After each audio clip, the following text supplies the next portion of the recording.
Bonjour tout le monde, j'espère que vous allez bien aujourd'hui. Aujourd'hui, nous allons passer à travers une question concernant une loi normale. Dans la question, on voit qu'on va définir la taille des enfants comme une variable qui peut être décrite par une loi normale. Puis quand on travaille avec une normale, c'est bien important d'essayer d'identifier la moyenne. Donc ici, on a une moyenne de 97, donc ça c'est mieux.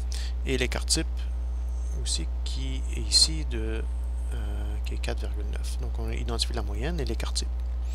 Puis ensuite, dans la partie A, on veut le pourcentage des enfants de maternelle qui ont une taille inférieure à 91. Donc si je regarde la notation de la solution, on veut P, qui est la proportion des tailles, qui est X ici. Donc X, on a défini comme la taille des enfants de la maternelle. Puis on veut X qui soit inférieur à 91. En fait, ça devrait être une inégalité stricte. Donc je veux plus petit que 91. Donc je vais faire un petit dessin de ma loi normale, centré autour de 97, puis on s'intéresse à 91. Donc je veux l'aire sur la courbe de la normale à la gauche de 91. Okay? Donc c'est parfait parce que dans nos tableaux, on a des aires à la gauche.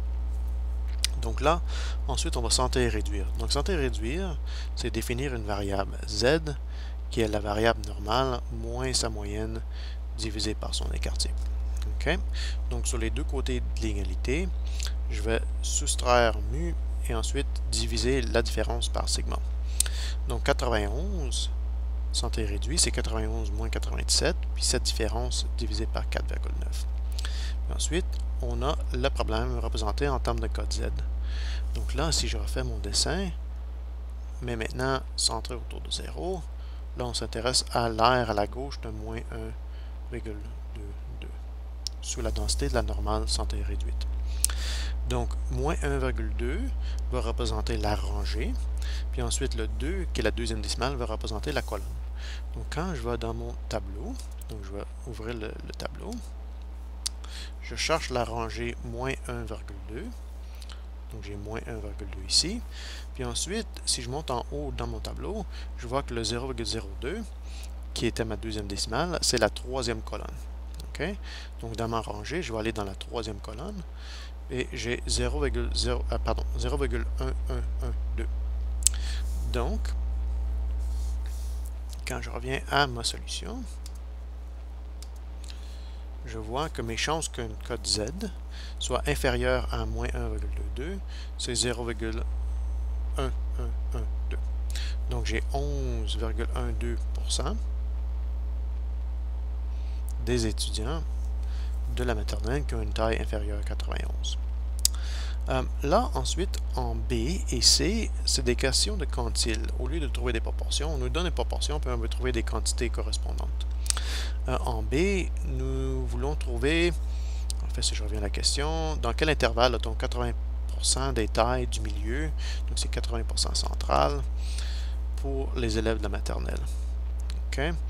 Donc ici, je vais faire un petit dessin encore. Donc, j'ai ma loi symétrique centrée autour de la moyenne qui est 97.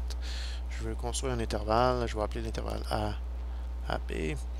Et je veux 80% entre ces deux valeurs.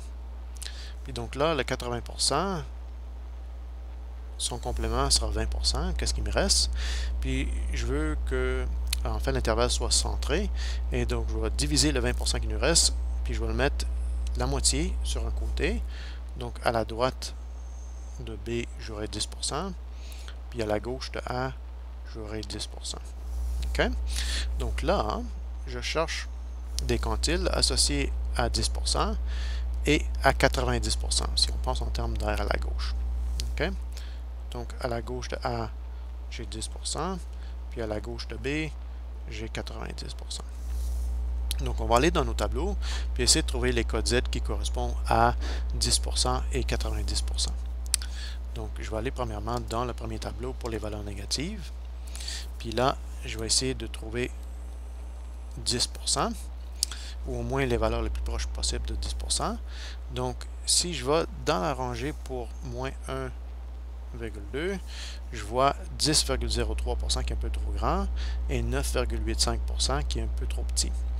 Et si je regarde à la quatrième décimale, en fait, je vois que je suis à 3 unités si je considère le 10,03%, et je suis à 15 unités du 10% si je considère le 9,5%.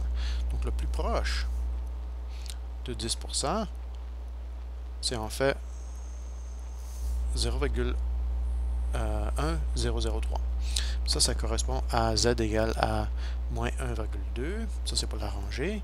Puis ensuite, si je monte dans la colonne, en fait, je vais voir que c'est la colonne pour le 8. Donc, ma valeur du z, c'est moins 1,28.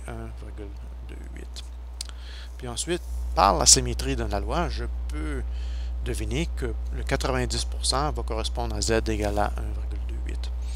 Donc, juste pour vérifier, je vais aller dans mon tableau.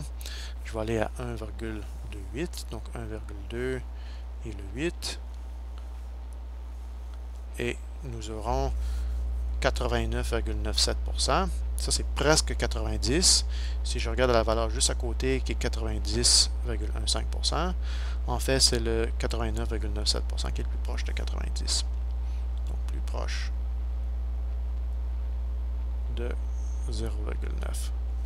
Donc, la valeur Z, ou la cote Z qui correspond à 90%, c'est Z qui est égal à 1,28. Donc là, j'ai mes deux codes Z. Donc, je vais revenir à mon solutionnaire.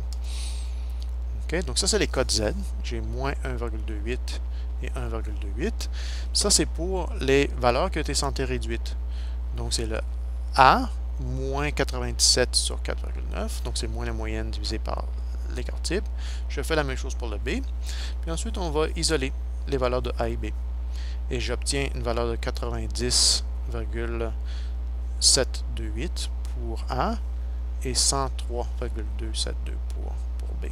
Okay? Donc 80% des tailles se trouvent entre 90,728 et 103,272. Ensuite, pour le C, si on veut une valeur X telle que 10% des tailles sont plus grandes que X. Donc je vais faire encore un petit dessin. Donc j'ai ma loi symétrique centrée autour de la moyenne qui est 97. Là, je cherche une valeur telle que 10% des tailles. Non, je vais revenir à la question originale. Au moins de quelles tailles sont les plus grands 10%? OK, je cherche pour le plus grand 10%. Donc 10% des élèves vont être plus grands que cette valeur. Là, ici, j'ai mon problème exprimé en termes d'air à la droite. Moi, je veux R à la gauche. Donc, R à la gauche de ce X, c'est 90. Donc, en fait, je cherche le 90e centile.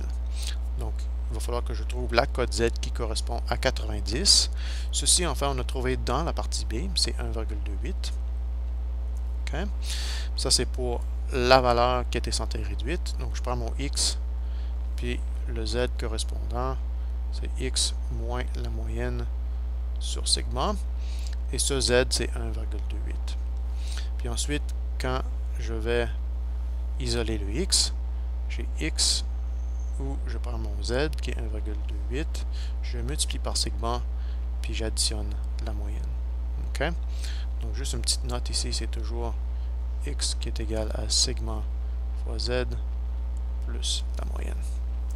Puis ensuite, on va obtenir, dans notre cas, 103,272. OK? Donc, ça, c'est la question 1 concernant la loi normale. Merci.